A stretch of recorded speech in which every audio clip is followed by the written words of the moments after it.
किसी ने अपने लिए वोट नहीं मांगा, कोई सपा का वोट मांगता रहा है, कोई किसी को मांगा। लेकिन मैं आज लोगों को आह्वान करता हूँ, अगर चुनाव लड़ना है, राजनीति करनी है, तो 3 विषयों पर ध्यान दीजिए। जो भावी उम्मीदवार हैं उनके लिए विशेषकर कर रहा हूँ, जो चुनाव लड़ने की योजना बना रहे हैं उनके लिए। एक विषय आता है आप लोगों का चर्चा। आप जिस क्षेत्र में चुनाव लड़ने जा रहे हैं, पहली बात है कि वहाँ चर्चा होनी चाहिए। किसकी चर्चा? आपकी होनी चाहिए। चर्चा का विषय क्या है इसका मतलब नहीं होना चाहिए, चाहे आलोचना ही हो आपकी, कि चर्चा आपके नाम की होनी चाहिए। ये नहीं कहा जा रहा कि आपकी चर्चा अच्छे काम के लिए हो, आपकी चर्चा वहाँ बेकार काम के लिए हो, आपके जितने आपके गलत काम है उनकी चर्चा हो, लेकिन चर्चा आपकी होनी चाहिए। बिना चर्चा के आप चुनाव नहीं जीत पाएंगे। दूसरा, चर्चा के साथ साथ क्या होना चाहिए, अपने साथ कुछ ऐसे लोग होने चाहिए जो उस चर्चा को बढ़ाएं। चर्चा करना उम्मीदवार नहीं जाएगा, उम्मीदवार हर जगह चाय की दुकान पे या मोहल्ले के कोने में कहीं नहीं बैठेगा। कौन बैठेंगे लोग? जो हमारे मित्र कर लोग। उनसे कहिए कि आप जहाँ बैठते हो वहाँ पे हमारा नाम को छोड़ दिए, चर्चा करिए। बस एक बार कहिए हाँ तैयारी है, उसको आप अपने डायरी लिख लीजिए, हम वहाँ मेरे क्षेत्र में, वहाँ पे क्षेत्र में समस्या है। क्यों? जब चर्चा होगी तो उस क्षेत्र में समस्या भी आएगी। चर्चा करने के बाद सबसे महत्वपूर्ण काम होता है पर्चा। आपने चुनाव से पहले अपने चर्चा आपने पूरे समाज में करवा दिया, तो दायित्व बनता है आपका, वहाँ समाज का दायित्व नहीं बनता। अब आपकी जरूरत पड़ेगी। कहते थे कि अखाड़े में कौन जीतेगा, कौन हारे, कौन जीतेगा? जो अखाड़े में उतरेगा। अगर आप अखाड़े से बाहर ही हैं, आप कितनों बड़े पहलवान हो, गिनती नहीं की जाएगी आपकी। अखाड़े में उतर गए, आप हार गए अखाड़े में, आपको किसी ने पटकनी दे दी तो भी आपकी गणना पहलवान में हो जाएगी। तो इसलिए चर्चा होने के बाद हमको पर्चा भरने की कोशिश करना चाहिए। पर्चा भरना जरूर चाहिए, बिना पर्चा भरे आप लोग कुछ नहीं कर पाएंगे। जब पर्चा भरा जा रहा है और पर्चा भरने के साथ साथ भी उस समय भी जब पर्चा भरा जा रहा है उस पर्चे में भी क्या होगा, चर्चा होनी चाहिए। ऐसा पर्चा भरिए कि पर्चे भरते समय भी आपकी चर्चा हो जाए, और बिना चर्चा आप आगे नहीं बढ़ पाएंगे। पर्चे में भी चर्चा होनी चाहिए। जब चर्चा की जाएगी पर्चे समय क्या होगा वहाँ पे कि इतनी संख्या में इतने लोग इनके साथ गए। वो संख्या आप अपने परिवार के ले सकते हैं, भाड़े के भी ले सकते हैं, आपके जो सपोर्टर उनके ले सकते हैं, जैसे भी हो कि आपको करना है। पर्चा भरते समय हमको चर्चा के विषय हमारा क्या होना चाहिए कि हमारी संख्या बल हमारी संख्या होनी चाहिए, हमारी संख्या बल हमारी चर्चा का विषय होना चाहिए कि हमारे साथ संख्या बल इतने लोग गए।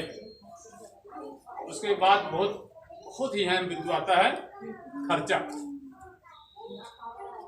चुनाव लड़ने के लिए 3 चीजें चाहिए, चर्चा, पर्चा और खर्चा।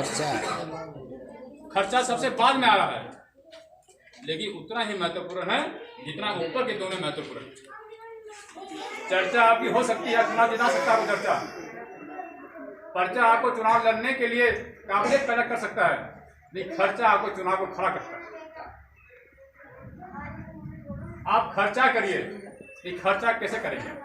आप लखपति हैं, करोड़पति हैं, आप खर्चा कर सकते हैं, लेकिन नहीं। आप जितने करोड़पति हैं, लखपति हैं, कभी भी इस पैसे घमंड मत रहिए। मैं करोड़पति हूँ, मैं खर्चा करूँगा, मैं चुनाव जीत जाऊँगा। आपने एक काम वो नया करना, वहाँ पे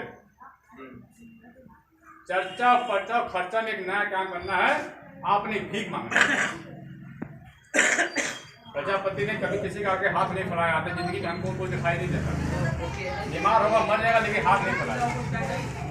लेकिन मैं भी आज भी आप लोगों को कहता हूँ कि भीख मांगिए, पेट भरने के लिए नहीं। हमने ईश्वर ने हमको वो ऐसा कुछ दिया है, हम कहीं काम कर लेंगे, हम पेट भर लेंगे, मजदूरी कर लेंगे, पेट भर लेंगे, लेकिन हमको भीख मांगनी है। भीख मांगते आए हैं, आज भी हम मांगते आए हैं। भीख किसके लिए मांगे? अपने लिए हमने भीख नहीं मांगा, दूसरों के लिए। कभी भाजपा के लिए भीख मांगा हमने, कभी सपा के लिए भीख मांगा हमने। सोचा हमने कि अपने लिए भीख मांगो, या अपने समाज के जाति के लिए भीख मांगो, या अपने समाज के जाति को उम्मीदवार के लिए भीख मांगो, अन्यथा ऐसा नहीं है। हमको भीख मांगना है, वोट की भीख मांगनी हमको सीखना पड़ेगा कि इसका क्या तरीका है भीख मांगने का। और भीख मांगने साथ साथ, वोट मांगने साथ साथ हमें चंदा भी मांगना है।